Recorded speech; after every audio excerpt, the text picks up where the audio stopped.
Om Tare Tu Tare Tu Re Soha. Om Tare Tu Tare Tu Re Soha. So we are in this 7-point cause and result practice of cultivating bodhicitta, the great compassion, the mind of awakening. And we've gone through equanimity, and then that's ground zero. And then the first step is that of seeing everyone as having been your mother, reflecting on their kindness, wanting to repay their kindness. And now we're on love. Yeah. I was taught is jump at Chimple. Great love. Great love. Okay. So let's pop open the text. So a little background, if you weren't here for the last few weeks, then each of these stages you meditate on and you get a realization. You bring to mind and get a sense of equanimity, of this real care for all beings and an equal standing.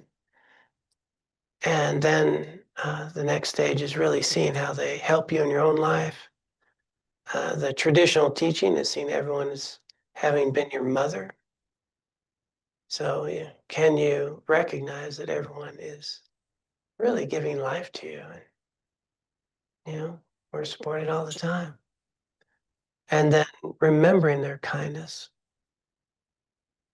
the ways that they support you, and then the desire to repay. And that's where we left off last week. And then so each gives a realization, and then that realization, so 7-point cause and result. The cause is the meditation, the result, you get that sensation, that feeling, that realization. And it just builds all the way through love and ultimately to bodhicitta. So we don't get it all in one sitting, believe it or not, after equanimity. We might still be at zero for quite a while. But it's nice also to work your way through them little bits at a time, get a taste, and especially as we adhere to love. So theoretically, by this time, we have some sense of equanimity about others and some recognition of their value to our life and our ability to help them. And then what arises is this jump at temple, great love. The fourth step of the 7-point cause and effect instruction is meditating on love, or what Buddhist texts often call loving kindness. There are different types of love. One type known as endearing or heartwarming love. This arises naturally when we meditate on the first 3 steps, seeing sentient beings as having been our mother, remembering their kindness, and wishing to repay their kindness. This love is like that which parents have for their children, cherishing them with their feelings of closeness and affection. So a sense that we can start having that feeling towards others, to that degree. Another type of love is wishing sentient beings to have happiness and its causes. To attain bodhicitta, we need to cultivate this kind of love for all living beings without exception. We already have its seed in our mind. It just needs to be nurtured through meditation and in our interactions with others. This, it's funny. This I think is the easiest thing in the world to do. And people look at me like, "What, are you nuts?" What would it be like to wish all others to have happiness and its causes? Even people you really don't like. And I think that if we understand happiness and its causes, what's the cause of this genuine happiness in life? And we kind of discover its virtue. So the causes of happiness and well-being are virtue. So another way of framing that, I want all others to find a way to engage in virtue that gives rise to their happiness and well-being. And so even people we don't like, it's not a big leap to hope that they find some virtue and and the happiness that results from that. So, so that's a nice way of understanding a way that we can attend to others. We okay on there? Is there something? Here Now Center was saying that there was an echo sometimes and that the camera was switching. This was not muted, Okay, it wasn't so muted. that should fix it. Okay, great. All right, so now we're going to get into this understanding that not all happiness is the same. Buddhism explains different types of happiness that are progressively more sublime and satisfying. The most basic type occurs when we have essentials like food, shelter, from enjoying beautiful sights, sounds, and so on, right? This pleasurable experience that we get. This kind of happiness is valuable, but not completely satisfying or reliable because it is contingent on external conditions that we can't always control. It can quickly vanish like a rainbow in the sky. A deeper, more reliable type of happiness is that which arises from positive mental states such as contentment, unselfish love, compassion, and altruism, and from doing actions motivated by these states, helping others in need, being generous, so on. Knowing how to generate this kind of happiness enables us to experience it anytime, even in difficult situations. So that kind of deep level of well-being, sometimes it's called labeled genuine happiness. It's not contingent on somebody treating us a particular way or a situation being a particular. It's not stimulus driven. It's a sense of just well-being and your value and your meaning and purpose in life, that your life's about something. You have agency in this life, that there's purpose to everything, and you're capable, and there's a strength about it that's just arising from that sense of value, that we have value. And so that's pretty durable. So that'd be the next level. Let me get back, oops, to the text here. There are even more sublime and satisfying types of happiness that we can experience by transforming our mind through meditation. These include the bliss of concentration, bliss that just arises out of our concentration, of stability, of shamatha type practice, and the peace arising from developing the wisdom that eliminates our disturbing thoughts and emotions. It would be really a natural state of mind that's there without all of our labels, worries, projections, just this innate primordial state that's already there. The highest happiness of all is experienced at enlightenment when the mind is utterly free from delusions and other obscurations. It abides in inexpressible peace and bliss. When we meditate on love, we wish sentient beings to have these different kinds of happiness and to create their causes, virtuous states of mind, good karma, spiritual practice. So she's outlining these causes, right? Virtuous states of mind, good karma. Good karma is going to come from virtuous actions, things that we do, and spiritual practice that's developing ourselves.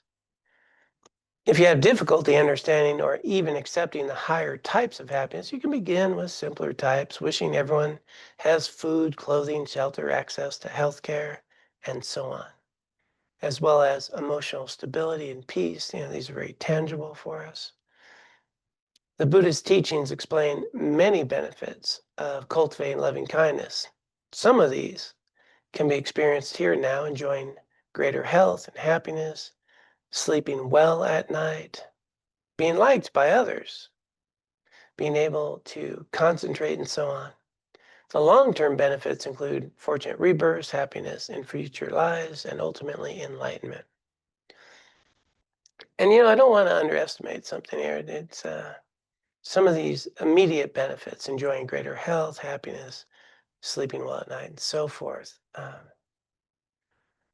The beauty of, I think, the Buddhist path is that it can be just a regular human being, and it's just kind of telling you how to participate in life more accurately and what are the results of living in a way that accords with reality, which often will result in better health and a better conscience. I can sleep better at night. I can have a little more joy and resiliency in life, that I don't have anything to hide. I don't have a bunch of shame in my mind.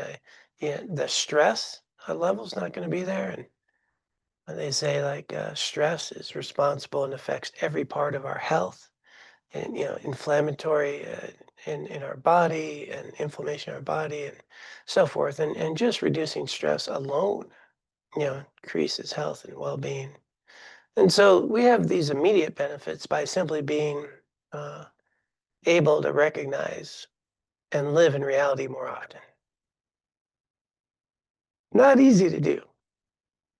Our mind will get caught up in tomorrow and the next thing, and my happiness depends on that and these projections. And I can completely forget that right here in this moment, I'm okay. And the only problem I have is in my mind, not in the moment, and not,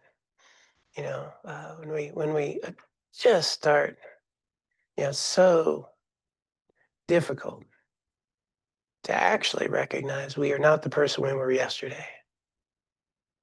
Intellectually, we can talk about that and can make all kinds of arguments about it. But, it's pretty hard not to think of yourself in a particular way. I'm this kind of person. I have these qualities. I'm like this. And we identify with all those things. And when you take a look at it, none of those things are you. And those emotions come and go, and they're not you. And those tendencies that pop up frequently, like maybe being a shy person. Well, there's times you're not shy, like when you're with a good friend and you feel comfortable, or that you're an outgoing person, except sometimes you're not. You don't want to talk to anybody. You start noticing all these things, the way I identify myself are not who I am, and they're just the way I'm experiencing life in that moment based on the conditions and habits and so forth. But they come and they go, and they're not who I am. I'm always in a state of becoming. I'm not who I was. And I can be an active participant in that becoming.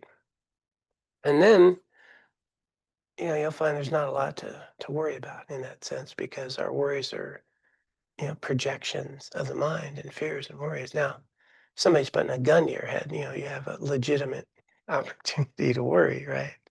Uh, but generally, that's not the case. And you think about it, think about our stress, worry, fear, the way we get trapped, the anger, the frustration, the mental and emotional struggles. How often is that based on something that is, actually happening in a moment that is really firmly rooted in reality?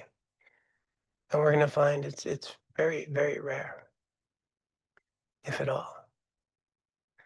Uh, so the more that we can accord our way of living with how reality is, a lot less stress, a lot less suffering, a lot less of those mental traps.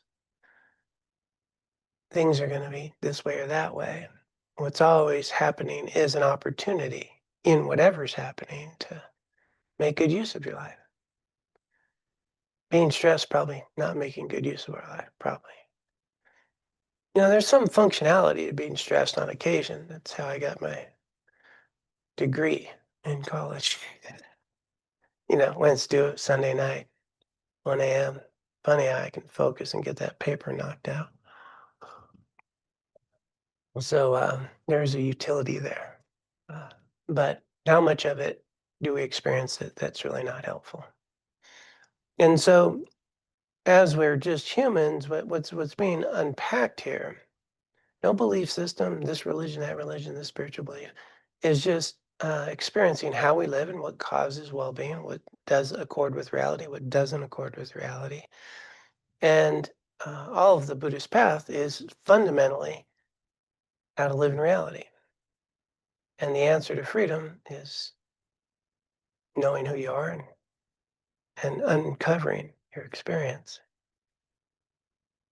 And so that's helpful, whether you're a Buddhist or not a Buddhist or Christian or whatever.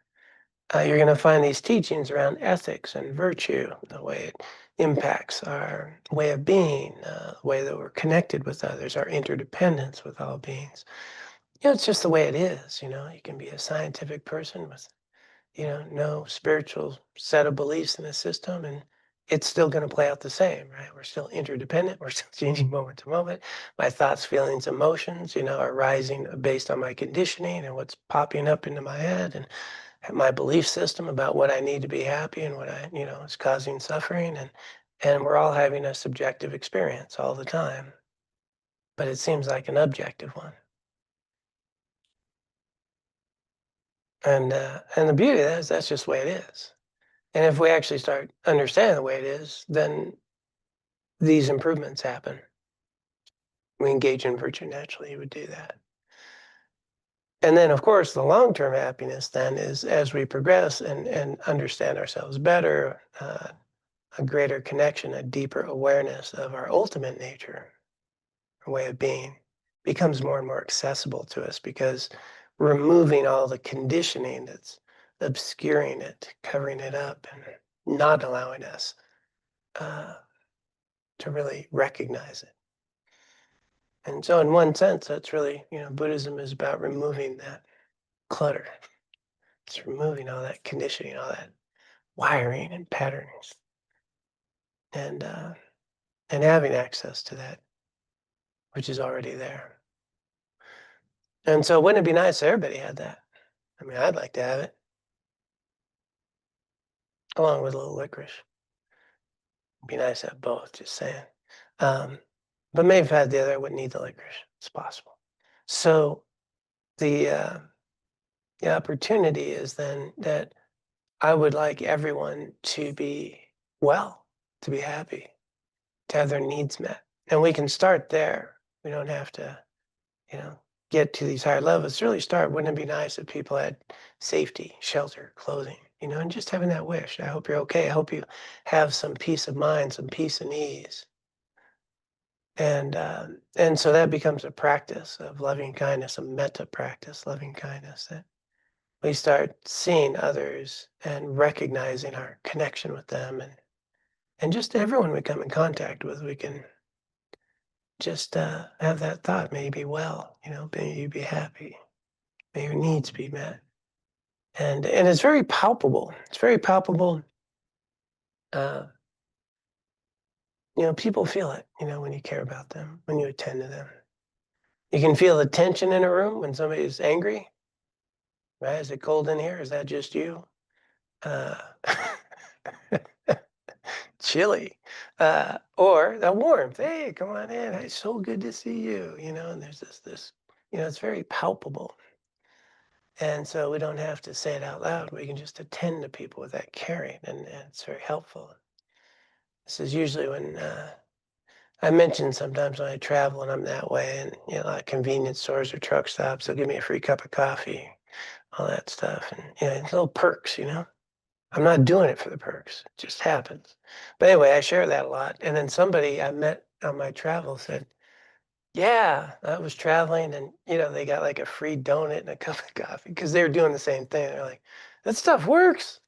And, you know, uh, but what it is, people respond to your care, right? People respond to your care. And you don't always get a donut, um, but you do get a sense that they notice that you notice, instead of just, hi, or what's, like, how you doing tonight? Especially at a truck stop late at night, and how you doing? How's it going tonight? How long you have to work tonight?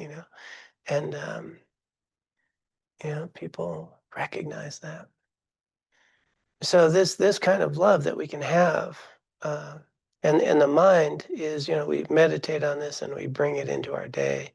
And then the other perk to this is it is offsetting uh, anger and hatred, right? Because it's hard to have anger and hatred and have loving kindness, right? They counteract each other. And the common analogy is it's like turning on a light in a room. The darkness is gone.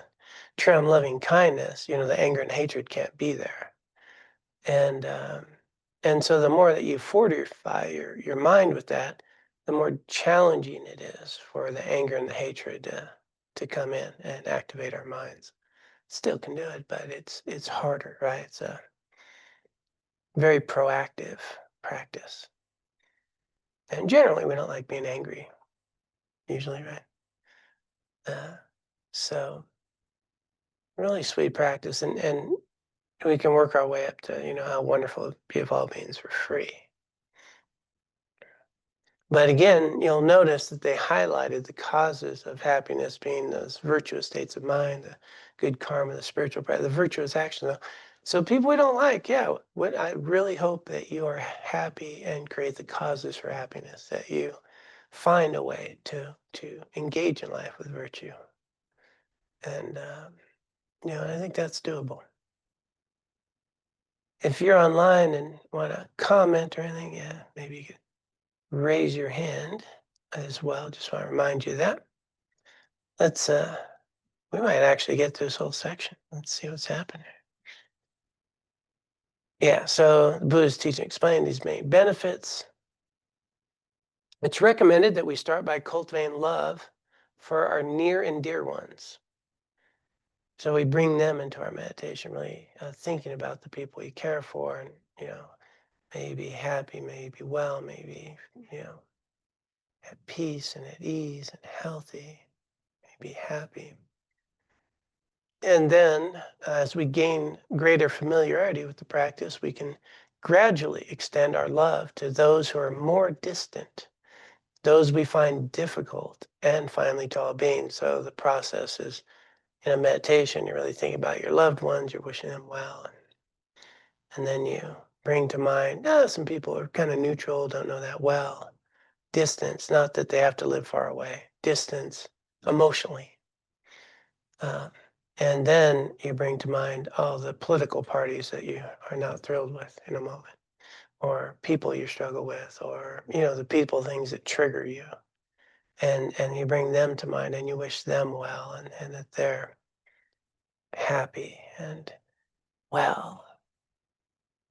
In our sadhana practices, we always will bring all the people that we're challenged by. We have them seated in front of us, where they get all the good mojo.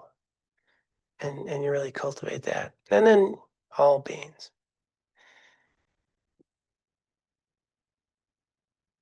Don't worry if you're unable to actually generate a feeling of love during this meditation. This is a common problem. So there's no need to think something is wrong with you or that the practice is useless. For some people, it takes time for that feeling to arise. I heard one meditation teacher say that it took him 5 years of practicing loving kindness before he was able to feel it. That's perseverance, huh? Yeah, that's dedication. Know that it's enough just to do the practice and try it to feel love. But don't expect that you will. As you become more familiar with the practice, the feeling of loving kindness will slowly grow in your heart. The way we do in our this practice in our lineage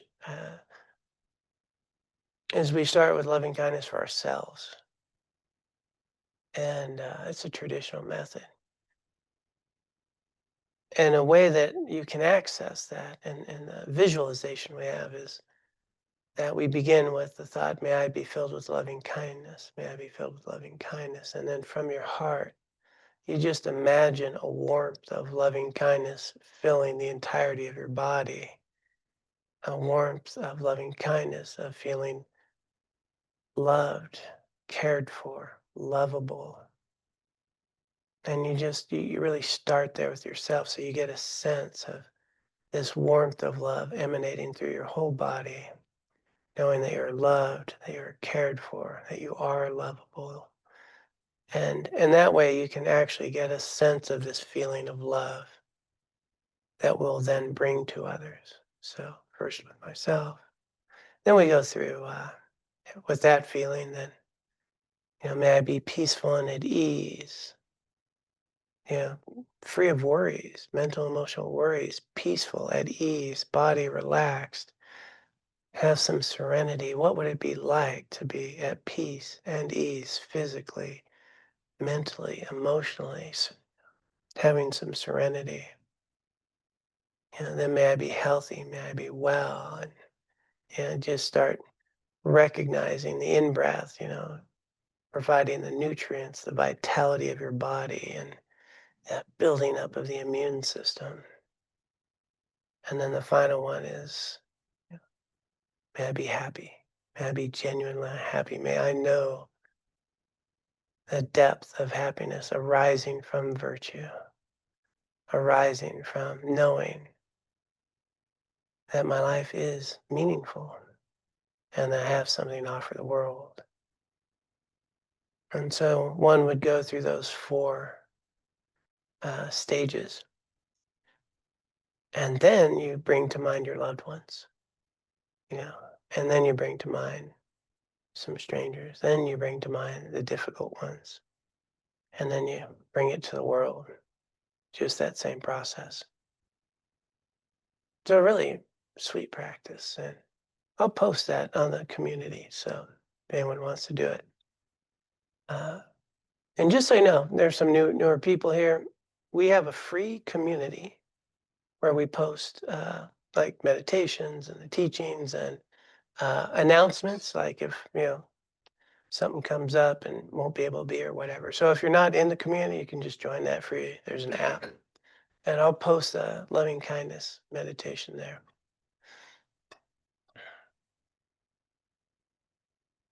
You guys are quite crowded tonight. I'm having to talk it up. Let's see where we're at. We did all our talk. Yeah, when I'm not here. Okay. Loving kindness can also be practiced in daily life. When you're walking around, riding on a bus or a train, working in the office or shopping, we can occasionally pause and wish people and beings around us to be happy, even silently reciting the loving kindness phrases mentioned below. This is especially helpful with someone we feel uneasy about. It can often soften and transform our heart and lighten the energy around us, making it easier to relate to that person as a fellow human being. Yeah, it really changes the whole environment.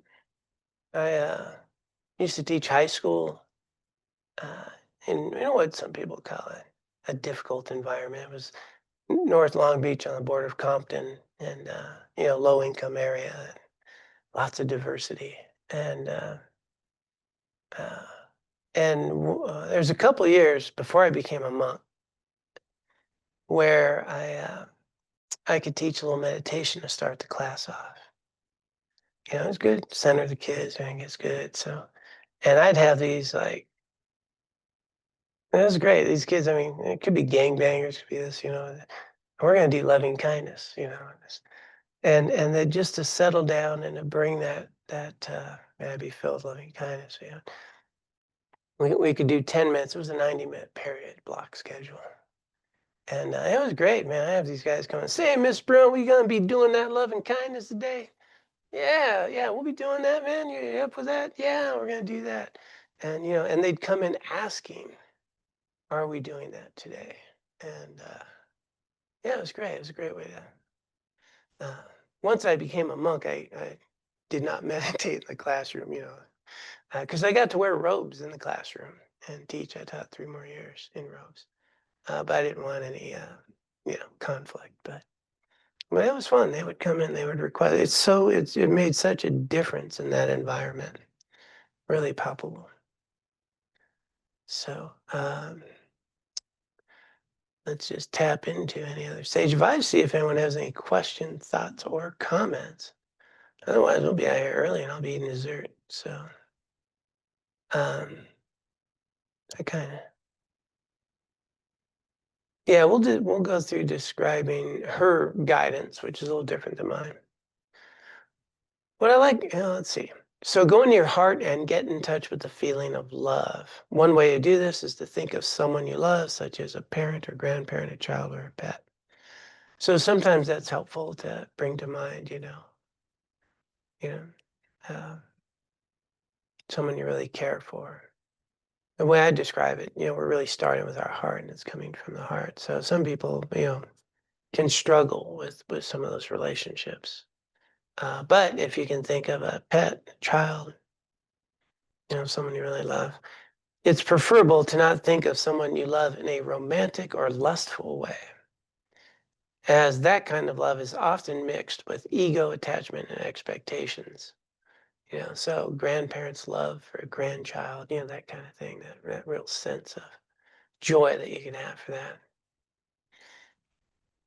It's difficult to, if it is difficult to get a sense of love in this way, you could think of a time when someone showed love either to you or to another person, such as a mother caring for her child or caregiver helping an elderly person. Observing acts of love and kindness can trigger those feelings in your own mind.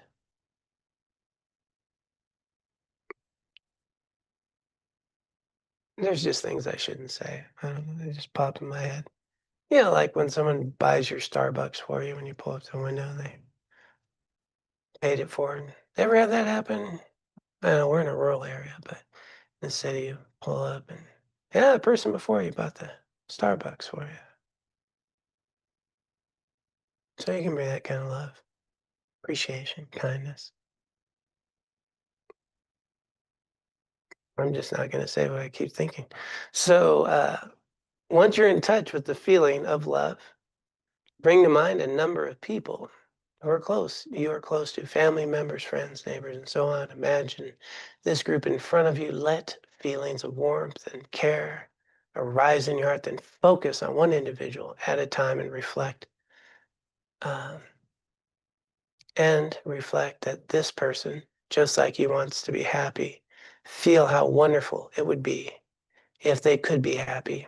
To enhance this feeling, you can silently repeat the phrases such as the following, similar to what I was sharing. May you be well, may you be happy, may you have all that you need, may your experiences be positive and beneficial, and may you grow spiritually on the path to enlightenment. Yeah, may you be well was the first one. Yeah, health has to be in there. So feel free to alter these phrases or compose your own. It's important to use your words and phrases that resonate with you. Think of the various forms of happiness mentioned above, as well as their causes, and sincerely wish the person to have these. You can also imagine giving them gifts and watching their face light up with joy. If you find your heart is moved by a sense of truly wishing others to be happy, pause and focus on this feeling as long as you can. You can then continue meditating on love for the same person, generate it for another person that you're close to, or bring the session to a close. Um, so just pause there. You can kind of see what would it be like if we did this every day. I mean, what would that be like? If we took a little time every morning, just love for self, love for your others, and you bring this, and then you start bringing it to your day. Um, I challenged a group. I did this loving kindness retreat in Telluride many years ago. Many years. I was a monk back then, and I guarantee him, if you did this for 6 months, you'll be very different. Which, by the way, everyone's very different in 6 months, so it was a pretty easy guarantee, right? Uh, I love that. This will you'll be very different. Yeah, yeah, you will. Well, keep changing.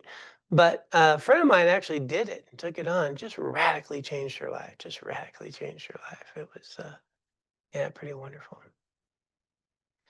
So one of the things that we don't often think about or recognize sometimes is what are we putting in our minds? What are we watering? What are we growing? A lot of times we think like, I should just be a kind person. I should naturally be that way. I should have more patience. I should be like this. Shouldn't get angry so bad. I have anger issues. Just these things. And we don't realize, well, what's coming up in my mind is what I've been putting in my mind.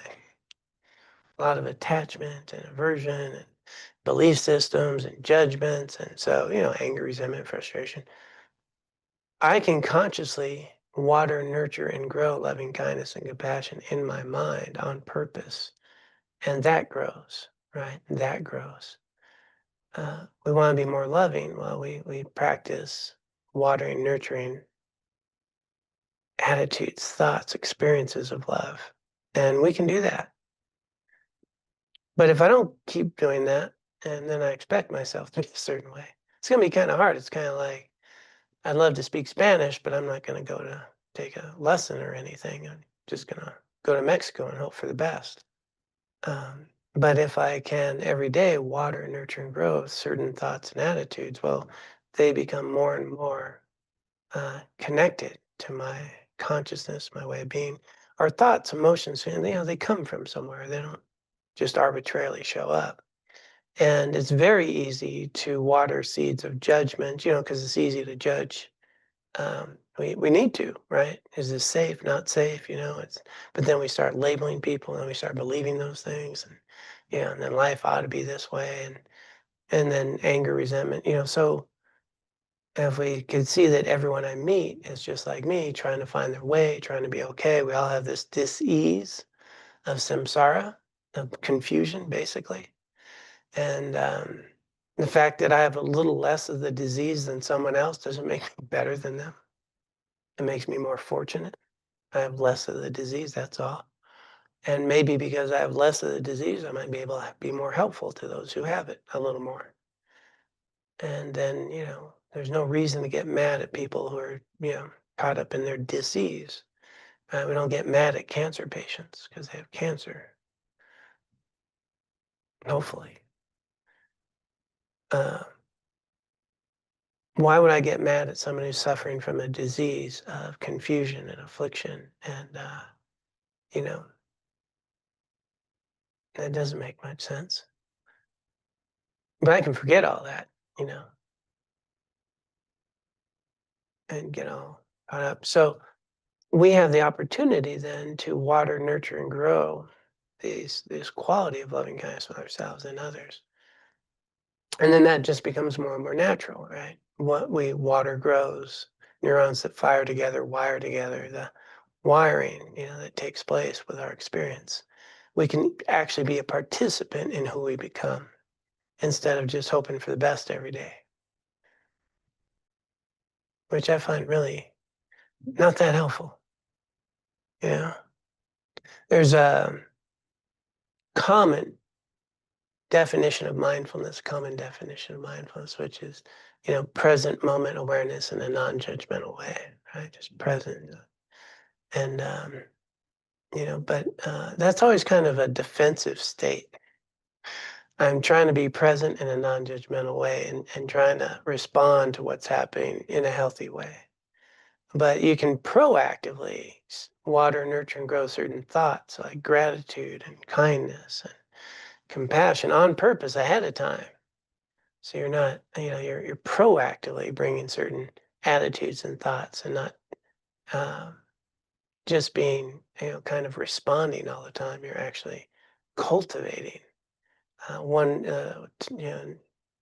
word for meditate in Tibetan, it's this idea of to cultivate. We're cultivating something. We're cultivating our mind. We're cultivating loving kindness. We're cultivating bhavana. We cultivate. What are we cultivating? And it's pretty easy to not pay attention to what I'm putting in my mind and just kind of working with what's showing up in my mind. That's kind of after the fact. But we can actually start putting those thoughts, attitudes in before the events happen. And that makes a huge difference. So that's what this practice would help with. And so you don't have to go through the whole equanimity and all the mother and all that. You can do this today, and start bringing it towards yourself and your friends and just try to bring it into the world as much as possible. And you're going to find you're less angry, less frustrated. You might have a little less stress. Somebody might give you a donut. If you're really lucky, a piece of cherry pie could happen. I knew I was going to get that in there at some point. But you might not get the cherry pie. They might just have a bunch of cherries sitting on your table at home. No pie, just sitting there day after day to look at. Never going into a pie, it just sits there. That could happen. We have a big bottle of cherries sitting on our table at home. Not in a pie, though. It's okay. I don't think about it much.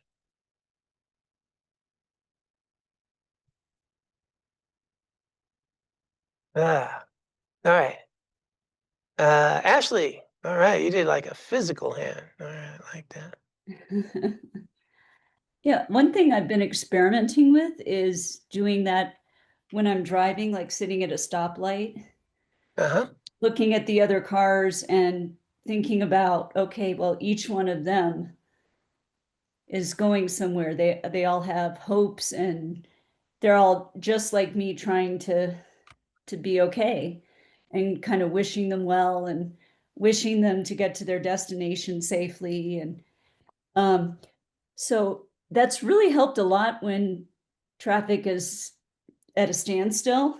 And instead of, just getting frustrated, it kind of gives me something to do. And it makes the drive so much better. That's a beautiful practice. Yeah. Wonderful. I was just driving in LA. Yeah, I spent some time down there last week. I actually love the 405 freeway with all that traffic. I think of it, I was from LA originally, and like I don't get to drive in traffic very often, so I feel like I'm in a Disneyland ride.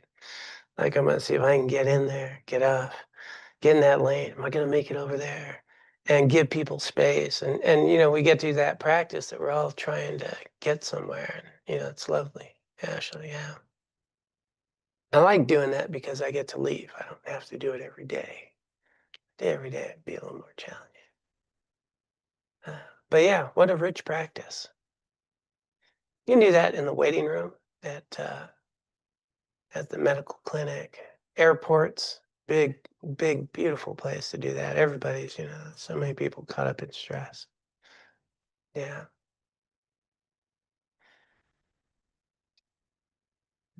All right. Anybody else have any thoughts, questions, curiosities, or examples? I do this practice on occasion, when I remember, of course. But there also seems to be and I find it to be beneficial. But there also seems to be a certain amount of resistance to it, particularly for certain people. But sometimes it's just like, ugh, I just can't. Like it's almost too exhausting to do it. So I don't know if you have any comments about that. Yeah, I know. Why would we want to put all that effort into being happy and well and loving? Um, and yet we can, right? It can be like, man, I want to do that, and our intellectual mind is not a lot of help in those situations. And I find that fascinating in myself. Yeah, my mind body thing. Yeah, not really. And it is a more effortful practice than like just focusing on the breath, right? Focusing on the breath. I'm not really.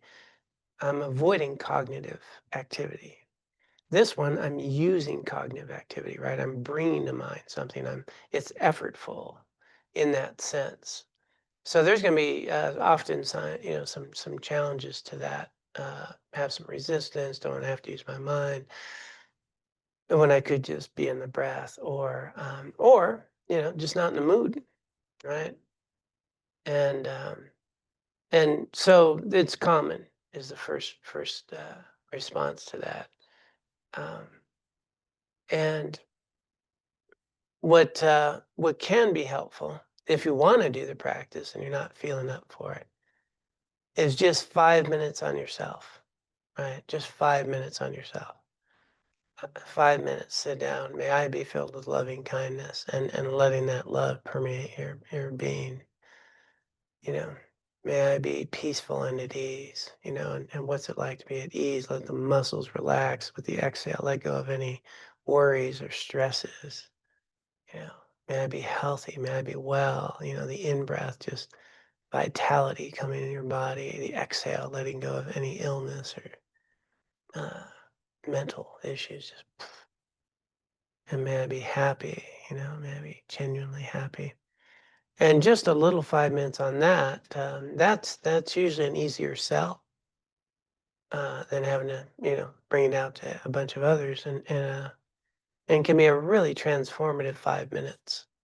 So that's a suggestion I have that I found really helpful, because I'd rather often just sit and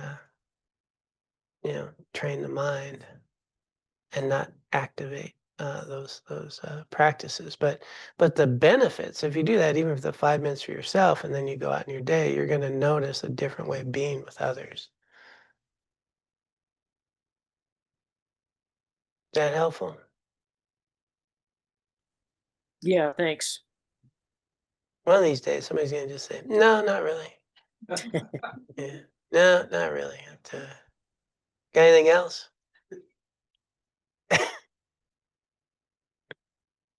Yeah. All right. Well, everyone's good. We may call it. Oh, we got raised hand. Holly. So I have been using this one person since 2016 as my difficult person, and I am not making much progress with my loving kindness practice with this person. I have some more understanding of the suffering that he has probably been experienced his entire life, and I feel a little softening there. Mm-hmm. But when it comes to love, I'm not feeling it. And I will continue to include this person, but it's been a little frustrating.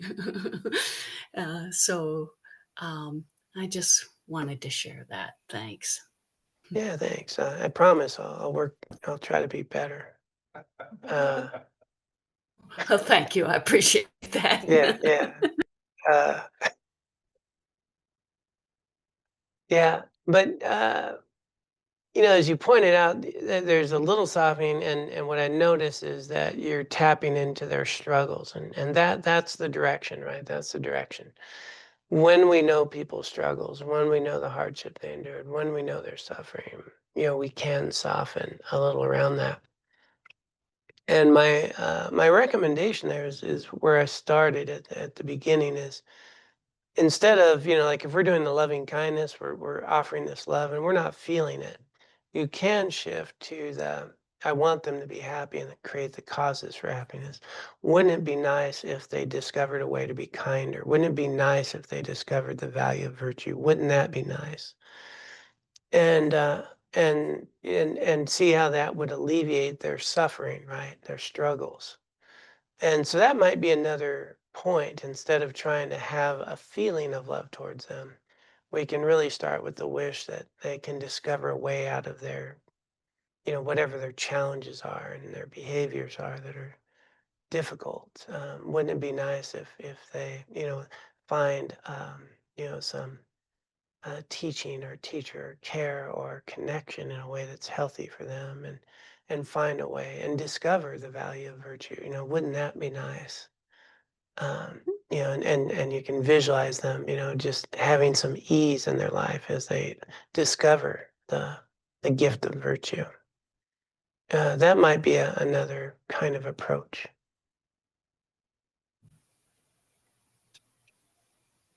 How's that sound? That's really helpful. Thank you. I'll give that a try. All right, awesome. Yeah, thank you. Then let's go ahead and dedicate the merit and wisdom that we have cultivated. Here are a lot of things we could have done on a Wednesday evening, but we decided to come together to cultivate our hearts and loving kindness and engage in a life with some care for ourselves and each other, to engage in this teachings of the path of liberation. Incredible amount of merit there.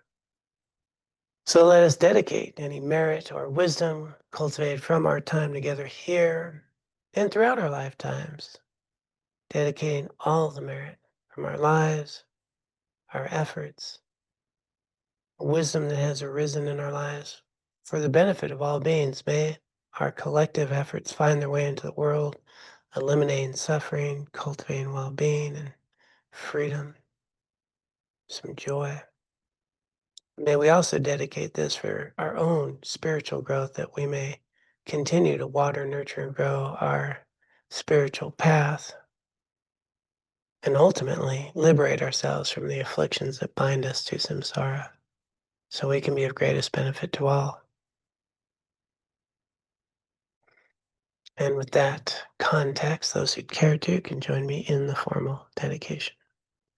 By this merit, may I soon attain the enlightened state of Guru Buddha, that I may be able to liberate all sentient beings from their suffering. May the precious Bodhi mind, not yet born, arise and grow. May that born have no decline, but increase forevermore. Om Tare